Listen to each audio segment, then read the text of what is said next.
నమస్కారం BNR news వార్తలకు స్వాగతం. నా పేరు సుమలత. వార్తల ముందుగా హెడ్లైన్స్.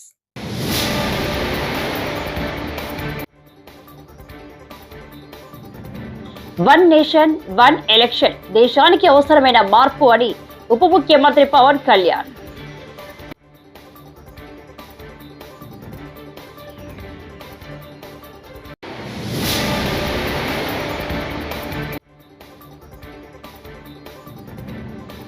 పొగాకు రైతులను ఆదుకోవడంలో ప్రభుత్వం ఘోర వైఫల్యం.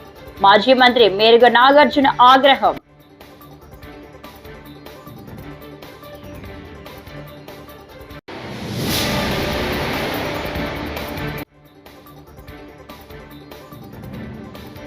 పవన్ సినిమా వేళ థియేటర్లు మూసేస్తామనడం దుస్సాహసమే. అల్లు అరవింద్.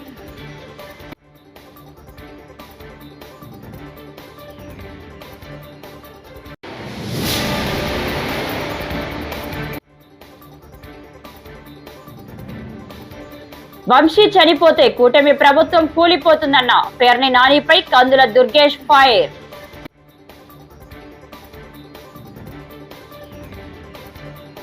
ఇక డీటెయిల్స్ చూస్తే వన్ నేషన్ వన్ ఎలక్షన్ దేశానికి అవసరమైన మార్పు అని ఉప ముఖ్యమంత్రి పవన్ కళ్యాణ్ అన్నారు. భారత్ కు ఉన్న సామర్థ్యం రీత్యా వన్ నేషన్ వన్ ఎలక్షన్ ఆచరణే సాధ్యమేనన్నారు. చెన్నైలో వన్ నేషన్ వన్ ఎలక్షన్ పై నిర్వహించిన సెమినార్ లో ఆయన మాట్లాడారు. తమిళనాడు అసెంబ్లీ ఎన్నికల్లో బీజేపీ కూటమి గెలవబోతుందని ఆశాభావం వ్యక్తం చేశారు. ఎన్డీఏ భాగస్వామిగా తమిళనాడు ఎన్నికల్లో తన వంతు పాత్ర పోషిస్తారని చెప్పారు. ఈవీఎంలపై ఆరోపణలు అర్ధరహితమన్న పవన్ 2019లో అవే ఈవీఎంలతో వైసీపీ గెలిచిందని గుర్తు చేశారు.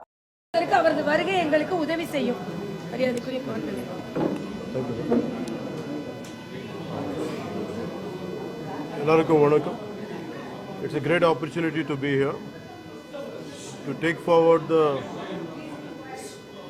one nation, one election. The amount of resources we are spending on one election is staggering some.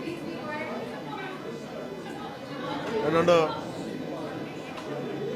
Ramnath Kovindji's leadership, the committee was formed and they have suggested how to take forward this one nation, one election.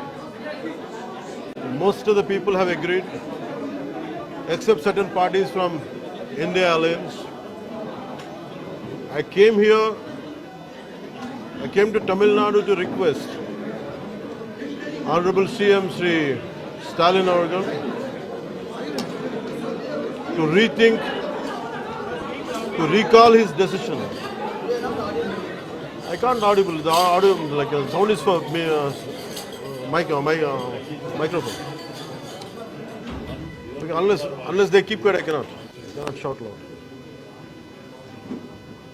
This is very earnest request to Honorable CM of Tamil Nadu, Sri Thiru Stalin Avargal, to recall his decision and to support one nation, one election. We have to understand the amount of resources. In the world, they say, we all know that US presidential elections are the most expensive. In last elections, India has crossed, our country has crossed American elections. And the amount of resources we are spending, close to 800 days we are losing in 5-year time because of consistent and constant electoral process, some way or other. Either way, in one state, 3-4 states continuously the electoral process happens, election preparedness, post-elections, pre-elections, and depending on that the strategies change for the other states. And we are caught up in an entire cycle of electoral process. We are not really focusing on development. That's what Honorable PM Modi's vision is. And as he's been doing a tremendous hard work and tremendous growth. From 14th to we came 4th place in growth index. And we have to understand that. Imagine if you have a stability, electoral stability, a political stability and electoral stability is very essential for the growth of democracy, the growth of our nation. This is what I came here to appeal and also to make people understand. The youth of this country, the youth of Tamil Nadu, we are talking about you. We are talking about your future. Either we win elections or doesn't make a difference. But every time your valuable time is caught up in electoral process, it is going to affect your lives. And for my రాష్ట్రంలో కొనుగోలు చేసేవారు లేక పొగాకు రైతులు అల్లాడుతుంటే కూటమి ప్రభుత్వం నిమ్మకు నీరెత్తినట్లుగా వ్యవహరిస్తుందని మాజీ మంత్రి వైఎస్ఆర్సీపీ బాపట్ల జిల్లా అధ్యక్షుడు మేరు నాగార్జున మండిపడ్డారు. తాడేపల్లి వైఎస్ఆర్సీపీ కేంద్ర కార్యాలయంలో మీడియాతో మాట్లాడుతూ తెల్ల నల్ల భర్లీ పొగాకు సాగు చేసిన రైతులు కొనేవారు లేక పంటలను ఏం చేసుకోవాలో తెలియక ఆత్మహత్యలకు పాల్పడుతున్న ఈ ప్రభుత్వంలో కొద్దిపాటి చలనం కూడా కనిపించడం లేదని ఆగ్రహం వ్యక్తం. రైతులను ఆదుకోవాలా, అవసరమైతే మార్కెట్ ఇన్వాల్వ్ చేయండి, ప్రైవేట్ కంపెనీల వాళ్ళతో మాట్లాడండి. ఈరోజు ఐటీసీ కానీ అనేక రకాల కంపెనీలు ఉన్నాయి. మాట్లాడిన వెంటనే తక్షణమే పొగాకు వజ్జిరియా వేసిన పొగాకు రైతులు కానీ, అటు నల్లబల్లి తెల్లబల్లి వేసిన రైతులు కానీ ప్రభుత్వం ఆదుకోకపోతే ఆత్మహత్యలకు పూర్తి బాధ్యత ఈ రాష్ట్ర ప్రభుత్వం భరించాలని కూడా తెలియపరుస్తా ఉన్నాం. అందుకనే ఈరోజు పొగాకు రైతులను ఆదుకోవాలా, వాళ్ళ ఆత్మస్థైర్యం కలగాల, వాళ్ళకు ఒక భరోసా కల్పించాలా, రాష్ట్ర ప్రభుత్వానికి కరువిప్పు రావాలన్న ఆలోచనతో మా నాయకుడు రేపు 28వ తారీఖున ప్రకాశం జిల్లా పొదిలి రావటం జరుగుతాం. రైతుల్లో ఒక మనోధైర్యం, అమ్మో జగన్మోహన్ రెడ్డి గారు వస్తా ఉన్నారు, మాకేదో రకంగా సహాయం చేసే విధంగా ప్రభుత్వం అప్పటికైనా కళ్ళు తెరుస్తున్న ఆలోచనతో ఉన్నారు. ఈ పరిస్థితులు తీసుకొచ్చినటువంటి రాష్ట్ర ప్రభుత్వం ఇక్కడైనా లోతుగా అధ్యయనం చేసి పొగాకు వేసిన రైతు సుభిక్షంగా ఉండాలంటే మీరు పూర్తిగా రాష్ట్ర ప్రభుత్వమే కొని, అవసరమైతే ప్రైవేట్ కంపెనీల వాళ్ళతో కూడా కొనిపించి, బోర్డులు కూడా ఇన్వాల్వ్ చేసి రైతులను ఆదుకోవాలని కూడా డిమాండ్ చేస్తా ఉన్నా. రైతులను ఆదుకోవాలా, అవసరమైతే మార్కెట్ ఇన్వాల్వ్ చేయండి, ప్రైవేట్ కంపెనీల వాళ్ళతో మాట్లాడండి. ఈరోజు ఐటీసీ కానీ అనేక రకాల కంపెనీలు ఉన్నాయి. మాట్లాడిన వెంటనే తక్షణమే పొగాకు వజ్జిరియా వేసిన పొగాకు రైతులు కానీ, అటు నల్లబల్లి తెల్లబల్లి వేసిన రైతులు కానీ ప్రభుత్వం ఆదుకోకపోతే ఆత్మహత్యలకు పూర్తి బాధ్యత ఈ రాష్ట్ర ప్రభుత్వం భరించాలని కూడా తెలియపరుస్తా ఉన్నాం. అందుకనే ఈరోజు పొగాకు రైతులను ఆదుకోవాలా, వాళ్ళ ఆత్మస్థైర్యం కలగాల, వాళ్ళకు ఒక భరోసా కల్పించాలా, రాష్ట్ర ప్రభుత్వానికి కరువిప్పు రావాలన్న ఆలోచనతో మా నాయకుడు రేపు 28వ తారీఖున ప్రకాశం జిల్లా పొదిలి రావటం జరుగుతాం. రైతుల్లో ఒక మనోధైర్యం, అమ్మో జగన్మోహన్ రెడ్డి గారు వస్తా ఉన్నారు, మాకేదో రకంగా సహాయం చేసే విధంగా ప్రభుత్వం అప్పటికైనా కళ్ళు తెరుస్తున్న ఆలోచనతో ఉన్నారు. ఈ పరిస్థితులు తీసుకొచ్చినటువంటి రాష్ట్ర ప్రభుత్వం ఇక్కడైనా లోతుగా అధ్యయనం చేసి పొగాకు వేసిన రైతు సుభిక్షంగా ఉండాలంటే మీరు పూర్తిగా రాష్ట్ర ప్రభుత్వమే కొని, అవసరమైతే ప్రైవేట్ కంపెనీల వాళ్ళతో కూడా కొనిపించి, బోర్డులు కూడా ఇన్వాల్వ్ చేసి రైతులను ఆదుకోవాలని కూడా డిమాండ్ చేస్తా ఉన్నా. టాలీవుడ్ లో ఇటీవల చోటు చేసుకున్న పరిణామాలపై ప్రముఖ నిర్మాత అరవింద్ స్పందించారు. ఈ మేరకు ఆదివారం నిర్వహించిన విలేకరుల సమావేశంలో ఆయన మాట్లాడారు. ఆ నలుగురు అంటూ 2 రోజుల నుంచి వార్తలు వచ్చాయి. వారి కబంధ హస్తాల్లోనే ఇండస్ట్రీ ఉన్నట్లు చిత్రీకరించారు. ఆ నలుగురికి నాకు సంబంధం లేదు అని పేర్కొన్నారు. పవన్ కళ్యాణ్ సినిమా విడుదల కాబోతున్న సందర్భంగా థియేటర్లు మూసేస్తామని అనడం దుస్సాహసమే అని చెప్పారు. ఆ నలుగురు కబంధాస్తాలతోటి ఇండస్ట్రీని పట్టుకు బాబు, ఆ నలుగురికి నాకు సంబంధం లేదు, ఆ నలుగురిలో నేను లేను. అసలు ఇది 15 సంవత్సరాల క్రితం స్టార్ట్ అయింది ఆ నలుగురు అని. ఆ నలుగురు ఆ తర్వాత ఆ 10 అయింది, అది ఎవరు పట్టించుకోలేదు. ఓ 10 మంది దగ్గర ఉన్నాయి థియేటర్లన్నీ. నేను ఆ నలుగురు వ్యాపారంలో నేను బయటకు వచ్చా, నేను లేను. తెలంగాణలో నాకు ఒక్క థియేటర్ కూడా లేదు ప్రస్తుతం. తెలంగాణలో నాకు ఉన్నది ఒకే ఒక థియేటర్, త్రిబుల్ ఏ, దానికి ఓనర్. నా దగ్గర ఒక్క థియేటర్ కూడా లీజులో లేదు. ఆంధ్రాలో కూడా అన్నీ వదిలేసుకుంటా వచ్చేసి నా దగ్గర మొత్తం 1500 థియేటర్లు ఆంధ్రాలో ఉంటే, అదే మొత్తం తెలుగు రాష్ట్రాల్లో ఉంటే నా దగ్గర 15 లోపు ఉన్నాయి. అన్నీ వదిలేసుకుంటా రాగా, అవి కూడా మా స్టాఫ్ తోటి లీజులు అయిపోయిన తర్వాత ఎప్పుడు లీజులు రెన్యూ చేయకండి వీటిని అని చెప్పాను. కనుక నా దగ్గర ఆ థియేటర్లు లేవు.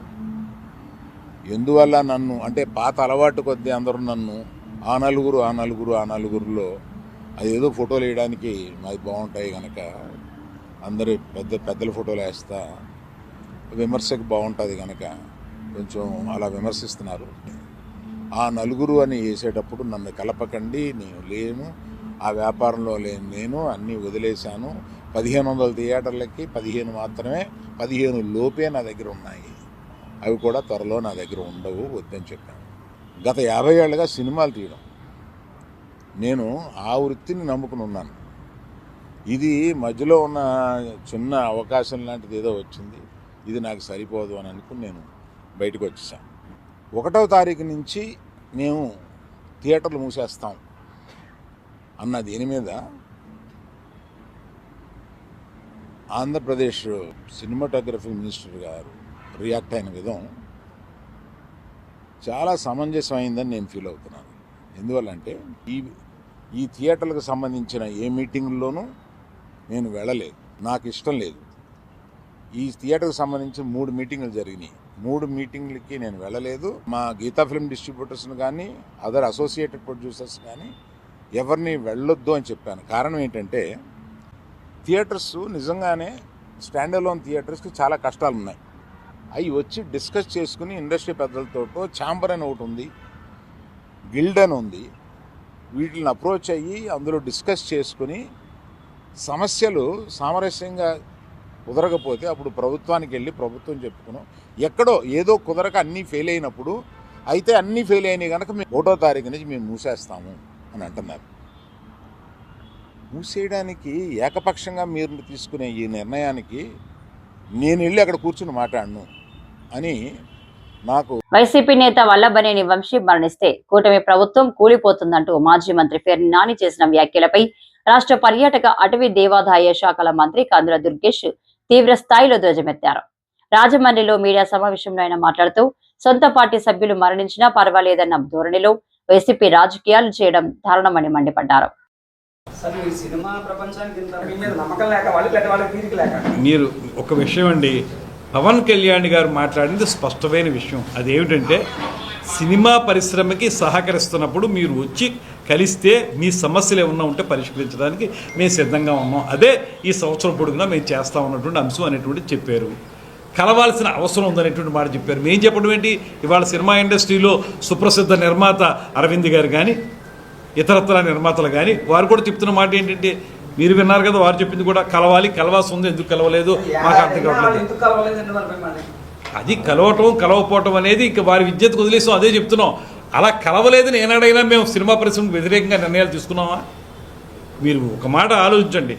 వెంటనే వారందరికీ కూడా ఒక మీటింగ్ పెట్టి మీకు సహకరిస్తాం, మా సినిమాటోగ్రఫీ మంత్రి మీకు సహకరిస్తాడనేటువంటి మాట చెప్పారు.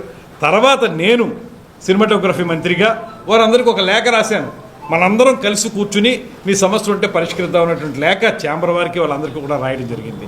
అదేవిధంగా మరో మాట చెప్తున్నాం, ఇవాళ ఒక కొత్త పాలసీని తీసుకురావడానికి కూడా ఈ ప్రభుత్వం సిద్ధంగా ఉంది. ప్రతిసారి మీరు ఎవరుంటే ఆ ప్రభుత్వం ఉంటే వాళ్ళ దగ్గరికి వెళ్ళి దేహి అని అడగక్కర్లేదు. మీకు ఒక పాలసీ తీసుకొస్తాం, దాని ప్రకారం ఏ సినిమాకి ఎంత పెంచాలి, లేకపోతే సినిమా రంగానికి ఏ రకమైన సహకారం అందించాలి, ఎగ్జిబిటర్స్ని కానీ డిస్ట్రిబ్యూటర్స్ని కానీ, నిజమే ఎగ్జిబిటర్స్కి వాళ్ళ ఇబ్బంది ఉంది, వాళ్ళకి సింగిల్ థియేటర్స్ ఉన్నటువంటి వాళ్ళందరికీ కూడా ఇబ్బంది ఉంది, నో డౌట్. అందులో మల్టీప్లెక్స్ వాళ్ళకి ఏమైనా ఉపయోగం ఉందేమో కానీ సింగిల్ థియేటర్స్ ఉన్న వాళ్ళకి కష్టం ఉంది. ఇలాంటివన్నీ మనం పరిష్కరించుకోవడానికి ఒక పాలసీ తీసుకురావడానికి మేము సిద్ధంగా ఉన్నాం అనేటువంటి మాట చెప్తున్నాం. మేము త్వరలో వారందరితో కూర్చుని మాట్లాడడానికి కూడా సిద్ధంగా ఉన్నాం. ఈ సందర్భంలో మా ఉప ముఖ్యమంత్రి గారు హీరోగా నటించినటువంటి హరిహర వీరమల్లు సినిమా విడుదల సందర్భంగానే బంద్ అనేటువంటి అంశం ఎందుకు తెర మీదకి వచ్చింది? సరే, ఇవాళ మీరు చెప్తూ ఉన్నారు బంద్ లేదని. అసలు మీరు ఈ మాటని ఆ టాపిక్ బయటకు వచ్చినప్పుడు ఏదైతే మీకు సోషల్ మీడియాలో కానీ అది సర్క్యులేట్ అవుతూ ఉందో ఆ సమయంలోనే ఎందుకు స్పందించి ఆ ఛాంబర్ వారు ఆ మాట చెప్పలేదు? చెప్పుండాలి కదా ఆ మాట. చెప్పుంటే ఈ సమస్య ఉత్పన్నం అయ్యి ఉండేది కాదు కదా. మీరు ఇప్పుడు తీసుకున్న నిర్ణయమే అప్పుడు చేసి ఉండొచ్చు కదా. నేను మాట్లాడేది ఏంటంటే ఇవాళ ఇంత మంచి వాతావరణం ఉన్నప్పుడు మాకు ఎవరితో సంబంధం లేదనేటువంటి మాట మాట్లాడుతున్నటువంటి దామోదర్ ప్రసాద్ గారి మాటలను కానీ, దీని ద్వారా రాజకీయ లబ్ధి పొందాలనుకుంటున్నటువంటి ఒక మాజీ మంత్రి వైఎస్ఆర్సీపీ వ్యక్తి గురించి కానీ నేను చెప్పేది ఒకటే, మీరు వాస్తవాలను గ్రహించి ముందుకు రండి. ఇవాల్టి వరకు ఏనాడైనా ఏ సినిమాకి సంబంధించి అయినా సరే మీకే చిన్న ఇబ్బంది అయినా కల్పించామా మేము? లేకపోతే మీరే అడుగుతున్నట్లుగా మీ మీడియా వారు అడుగుతున్నారు, వాళ్ళు రాలేదనేటువంటి ఉద్దేశంతో ఏనాడైనా మీకు అన్యాయం చేసామా? ఎప్పుడైనా సరే మీ సినిమాకి సంబంధించి విడివిడిగా మీరు వచ్చినా కూడా మీకు సహకరించాం, మీ ప్రైస్ హైక్ కావాలంటే చేసి పెట్టాం, షూటింగ్లకు అనుమతులు ఏర్పాటు చేసాం, ఎక్కడ కూడా మీరు రాలేదనేటువంటి మాట మేము పెట్టుకోలేదే. దీన్ని గ్రహించమని చెప్పి కోరుతా ఉన్నాం. అందరూ కలిసికట్టుగా మీరు రండి, ఎగ్జిబిటర్స్ కానీ డిస్ట్రిబ్యూటర్స్ కానీ నిర్మాతలు కానీ అందరూ కలిసి వస్తే ఈ ప్రభుత్వం సంపూర్ణంగా సహకరించడానికి ఎల్లవేళ సిద్ధంగా ఉంది. ఇవాళకి కూడా అదే మాట మీద నిలబడుతున్నాం మేము. రాష్ట్రంలో కూటమి ప్రభుత్వం ఏర్పడిన నాటి నుంచి గత ప్రతిపక్షంపై వేధింపులే లక్ష్యంగా పనిచేస్తుంది. తాజాగా మాజీ మంత్రి కాకాని గోవర్ధన్ రెడ్డిని అరెస్ట్ చేయడం కూటమి ప్రభుత్వ వేధింపులకు పరాకాష్ఠగా నిలుస్తుంది. పొట్టి శ్రీరాములు నెల్లూరు జిల్లా వరదాపురంలో ప్రభుత్వ భూమిని ఆక్రమించి అక్రమంగా క్వార్ట్జ్ ఖనిజాన్ని తవ్వి తరలించాలని తొలుత ఆరోపించి కాకాని గోవర్ధన్ రెడ్డిపై కేసు నమోదు చేశారు. నిజానికి ఈ వ్యవహారంలో ఆయనకు ఎలాంటి సంబంధం లేకపోయినా కొందరు టీడీపీ నాయకులతో ఆరోపణలు ఫిర్యాదు చేయించి కేసు నమోదు చేశారు. వండి వార్చేటువంటి కార్యక్రమం జరుగుతుంది. ఈరోజు చంద్రబాబు నాయుడు గారు యువతకి ఎటువంటి ఉద్యోగాలు ఇచ్చారు, లేకపోతే జగన్మోహన్ రెడ్డి గారు ఎంత ఇచ్చారు, ఎవరు మంచి ఎవరు చెడు, ఎవరు తప్పు ఎవరు ఒప్పు అని ఆంధ్రప్రదేశ్లో రాష్ట్రంలో ఉన్నటువంటి యువతని ఎవరు అడిగినా చెప్తారు జగన్మోహన్ రెడ్డి గారు హీరో అని, చంద్రబాబు నాయుడు గారు జీరో అని. దీనికోసం మేము ప్రత్యేకంగా ఎవరిని సర్టిఫికెట్ అడగాల్సిన అవసరం లేదు. ఎందుకంటే చంద్రబాబు నాయుడు గారు 2014-19 మధ్యకాలంలో 34,108 ప్రభుత్వ ఉద్యోగాలు కల్పిస్తే జగన్మోహన్ రెడ్డి గారు ఆంధ్రప్రదేశ్ హిస్టరీ కాదు, మొత్తం భారతదేశ చరిత్రలోనే 6,31,310 ఉద్యోగాలు కల్పించి జగన్మోహన్ రెడ్డి గారు ట్రాక్ రికార్డు నెలకొల్పారు. ఇది జస్ట్ ట్రాక్ రికార్డు కాదు, ఇది ఆల్ టైమ్ రికార్డు. కాబట్టి జగన్మోహన్ రెడ్డి గారు ఉద్యోగాలు ఇచ్చారు, చంద్రబాబు నాయుడు గారు ఉద్యోగాలు ఇచ్చారని చెప్తే నక్కకి నాగలోకానికి ఉన్నటువంటి వ్యత్యాసం మనకు కనబడుతుంది. సరే, ఇప్పుడు ఏపీపీఎస్సీ అక్రమాలని పిఎస్ఆర్ ఆంజనేయ గారిని ఇబ్బంది పెడుతున్నారో దాని గురించి ఒక చిన్న విషయాన్ని మీ ముందుకు తీసుకురావాలి. ఈ నోటిఫికేషన్ 2018 డిసెంబర్ 31వ తేదీని ఇచ్చారు. అంటే ఎప్పుడండి? మరో 2 నెలల్లో సార్వత్రిక ఎన్నికలు జరుగుతాయనగా, 2019 సార్వత్రిక ఎన్నికలు జరుగుతాయనగా 2 నెలల ముందు యువతకి కుచ్చుటోపీ పెట్టడానికి, యువతని మోసం చేయడానికి, నిరుద్యోగుల ప్రాణాలు తీయడానికి కేవలం 2 నెలల ముందు ఇటువంటి నోటిఫికేషన్ రిలీజ్ చేశారు. ఇది చంద్రబాబు నాయుడు గారికి ఉన్నటువంటి చిత్తశుద్ధి. తర్వాత 2019 మేలో ఒక ప్రిలిమ్స్ పరీక్ష నిర్వహించారు. చంద్రబాబు నాయుడు గారి చిత్తశుద్ధికి, చంద్రబాబు నాయుడు గారి గొప్ప అడ్మినిస్ట్రేటర్కి సాక్ష్యం ఏంటంటే ఈ ప్రిలిమ్స్ ఎగ్జామ్లో 51 తప్పులు వచ్చింది. ఈ 51 తప్పులు వచ్చిన తర్వాత హైకోర్టుకి వెళ్ళారు ఉద్యోగస్తులు, అభ్యర్థులందరూ. ఈ హైకోర్టు ఇచ్చినటువంటి తీర్పు ఆదేశాల మేరకు వైఎస్ జగన్మోహన్ రెడ్డి గారు ముఖ్యమంత్రి అయిన తర్వాత చంద్రబాబు నాయుడు గారు ఇచ్చినటువంటి జూన్ 1వ తేదీ నుంచి తెలుగు రాష్ట్రాల్లో థియేటర్లు మూసివేయాలని ఎగ్జిబిటర్లు నిర్ణయించారంటూ ఇటీవల వార్తలు రావడం, దీనిపై AP deputy CM Pawan Kalyan తీవ్ర ఆగ్రహం వ్యక్తం చేయడం, ఏపీ సినిమాటోగ్రఫీ శాఖ మంత్రి కందుల దుర్గేష్ ఈ అంశంపై ప్రత్యేకంగా దృష్టి సారించడం తెలిసిందే.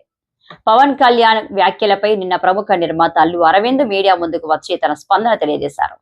నేడు మరో ప్రముఖ నిర్మాత దిల్ రాజు మీడియా సమావేశం నిర్వహించి ఈ వ్యవహారంపై తన అభిప్రాయాలను పంచుకున్నారు. ఏషియన్ సునీల్ అండ్ సురేష్ కంపెనీలో 90 థియేటర్లు ఉన్నాయి. 120 మా దగ్గర 30, వాళ్ళ దగ్గర 90. 250 థియేటర్లు ఓనర్స్ కానీ వాళ్లకు సంబంధించిన వాళ్ళు కానీ నడుపుతున్నారు. అవుట్ ఆఫ్ 370 ఇది రేషియో. మీ మీడియా వాళ్ళకు నేను మళ్ళీ ఇది క్లారిటీ ఇస్తున్నాను. మళ్ళీ ఆ నలుగురు దాంతో ఆ సబ్జెక్టు తర్వాత వస్తాను. సో ఒక వ్యక్తుల మీద ఇండివిజువల్గా టార్గెట్ చేయడము, వెనకాల ఏముందో అర్థం చేసుకోకుండా మాట్లాడడము, మీలాంటి వాళ్ళు కనీసం ఇలాంటి క్వశ్చన్స్ వచ్చినప్పుడు ఈ అండర్లైన్ చేసుకోండి. మీరు మాట్లాడేటప్పుడు ఎవరో ఎక్కడి నుంచో ఫోన్ ఇన్ తీసుకుంటారు. నాకు ఎవరో లింక్ పంపితే జీ న్యూస్ ఉన్నారు ఎవరైనా ఇక్కడ? జీ న్యూస్లో చూసా ఇందాక ఎవరో పంపిస్తే. ఆ టాపిక్ సంబంధం లేదు కానీ అది కూడా తీస్తా. అక్కడేదో టాపిక్లో జరుగుతుంటే మళ్ళీ వస్తాను మెయిన్ పాయింట్కి. టాపిక్లో జరుగుతుంటే మొదటి రోజు గేమ్ చేంజర్ సినిమా పైరసీ వచ్చింది. అది నిర్మాతకి నష్టం, నిర్మాత ద్వారా డిస్ట్రిబ్యూటర్కి నష్టం, డిస్ట్రిబ్యూటర్ ద్వారా ఎగ్జిబ్యూటర్కి నష్టం. అక్కడ ఒక ఎక్స్ నిర్మాత అంటున్నాడు, ఆ నిర్మాతనే ఇది పైరసీ చేసి ఉండొచ్చు. అంటే ఎంత నీచం! ఒక ప్యాషనెటిక్ ప్రొడ్యూసర్ అని నా సినిమాని నేను కాపాడుకోవడానికి ఫైట్ చేస్తాను అంటే ఎంత దిగజారిపోతున్నారు వాళ్ళు. మీడియాలకు రావడానికా, మీడియా వాళ్ళు ఇచ్చే ఇంపార్టెంట్ కోసమా? అది అవసరం లేని టాపిక్. పైరసీ మీద మేము ఫైట్ చేస్తాం కానీ ఎవడన్నా హౌస్ మన ఇంట్లో మనిషిని మనం చంపుకోవాలని ఎవడన్నా మనిషి అనుకుంటాడా? ఏ కుటుంబంలో ఎవరన్నా అనుకుంటారా? అంత నీచంగా బిహేవ్ చేస్తున్నారు కొందరు. అది పక్కన పెడాలి. సో ఈ పర్సంటేజ్ విధానం తెలంగాణకు వచ్చినప్పుడు తెలంగాణ ఎగ్జిబిటర్స్ న్యాచురల్గా సార్ ఈస్ట్ గోదావరిలో అది అంటున్నారంట, ఇలా తెలంగాణలో కూడా మేము అన్ని థియేటర్లు మూత పడుతున్నాయి, మాకు ఏదో ఒక సొల్యూషన్ కావాలి అని శిరీష్ గారిని అడగడం జరిగింది. ఎవరు ఆ 270 థియేటర్లు? ఎందుకు 30 ఏళ్ళ నుంచి వాళ్ళు మాతో వ్యాపారం చేస్తున్నారు. 98 నుంచి ఆ ఎగ్జిబిటర్స్కి మాకు 28 ఏళ్ళ నుంచి ఒక నడుస్తుంది, ఆ రిలేషన్ నడుస్తుంది. వాళ్ళు అడిగినప్పుడు ఈస్ట్ గోదావరికి ఇలా జరుగుతుంది అన్నప్పుడు శిరీష్ గారు నా నోటీస్లో తీసుకొచ్చారు. ఇలా నువ్వు ఛాంబర్ ప్రెసిడెంట్గా ఉన్నప్పుడు ఛాంబర్లో జరిగిన లాస్ట్ ఇయర్ నేను ఛాంబర్ ప్రెసిడెంట్, మీ అందరికీ తెలిసిందే.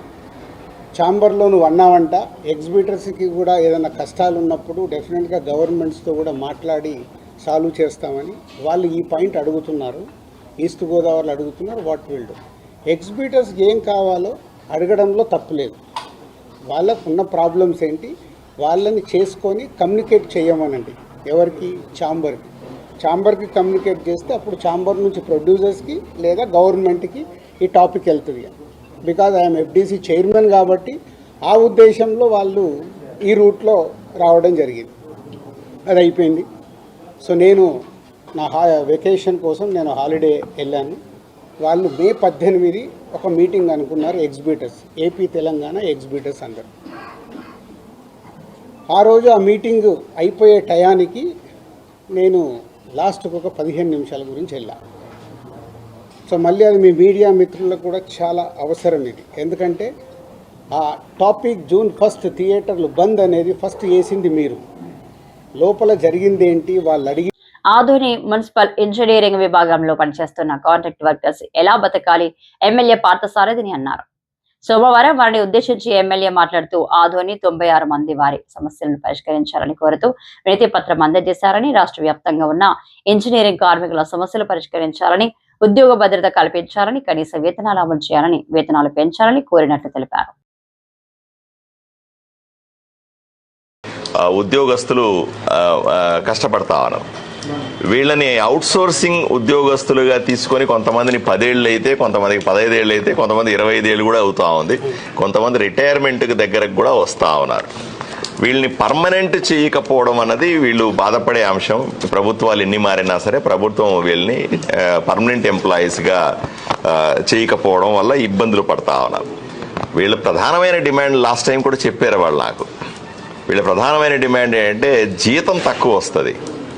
వీళ్లతో పోల్చుకుంటే అదే మున్సిపాలిటీలో పనిచేసే పారిశుద్ధ్య కార్మికులకు 21,000 రూపాయల జీతం వస్తే, వీళ్లకు 15,000 రూపాయల జీతం వస్తే ఆ 15,000లో కటింగ్లు పోను 13,500 రూపాయలు మాత్రమే చేతికి వస్తుంది. ఆ 13,000తో ఎలా బతకాలి, కుటుంబాలను ఎలా నెట్టుకు రావాలా అన్నది వీళ్ళ ప్రధానమైన డిమాండ్. దాంతోపాటుగా రిటైర్మెంట్ బెనిఫిట్స్ లేవు అంటున్నారు. ఇక్కడ 2-3 రిటైర్మెంట్కి దగ్గరకు వచ్చాం. రిటైర్మెంట్ వస్తే ఓ పేపర్ చేతికి ఇచ్చి పంపిస్తారు తప్ప ₹1 చేతికి ఇచ్చి పంపించే పరిస్థితి లేదు. తర్వాత ఎలా బతకాలి మేము అనేది రెండవ ప్రశ్న వీళ్ళకి. మూడవ ప్రశ్న, ఈ వచ్చేది 13,500 అయితే ప్రభుత్వ పథకాలైనా వస్తాయి అంటే నువ్వు ప్రభుత్వ ఉద్యోగి కింద పరిగణించబడతావు కాబట్టి నీకు ఎటువంటి ప్రభుత్వ పథకాలు రావు అనే సమస్య వల్ల ఇంకింత నష్టపోతా ఉన్నారు. 13,000 రూపాయలు బయట కూడా సంపాదించుకోవచ్చు, కానీ పేదవాడు కాబట్టి పథకం వస్తుంది. 13,000 రూపాయలు సంపాదించే బయట వ్యక్తికి ప్రభుత్వ పథకాలన్నీ కూడా వర్తిస్తాయి.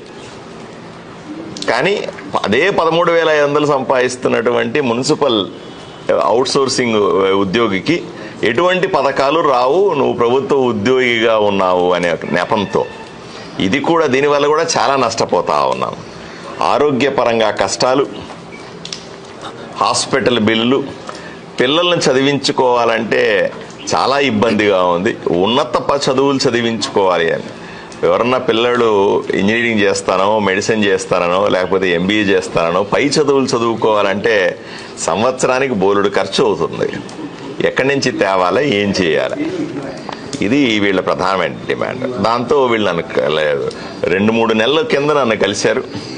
అప్పుడు నేను ఉత్తరం రాశాను ప్రభుత్వానికి, ఏమండి ఈ డిమాండ్ నా దృష్టికి వచ్చింది, ఒకసారి దీన్ని పరిశీలించండి అని ఉత్తరం రాసి ప్రభుత్వానికి పంపినాను. తర్వాత ఈ కేవలం ఆదోనిలో ఉన్న వాళ్ళు మాత్రమే కాదు, రాష్ట్రంలో ఉన్న మొత్తం మంది ఈ అవుట్సోర్సింగ్ ఉద్యోగస్తులందరూ కూడా సమ్మెకి వెళ్తున్నామని చెప్పి నోటీస్ ఇచ్చారు. సమ్మె చేస్తా ఉన్నారు.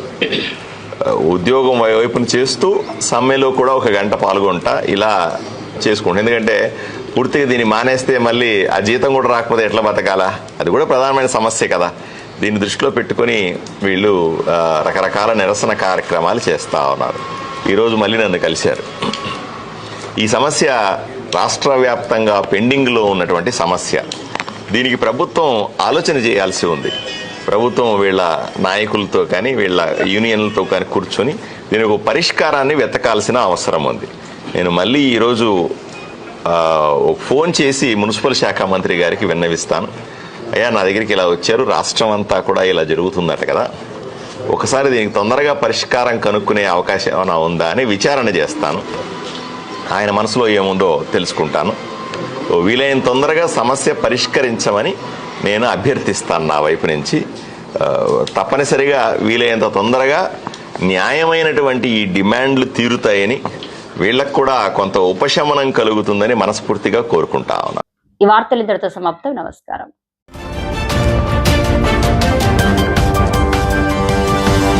Thank you.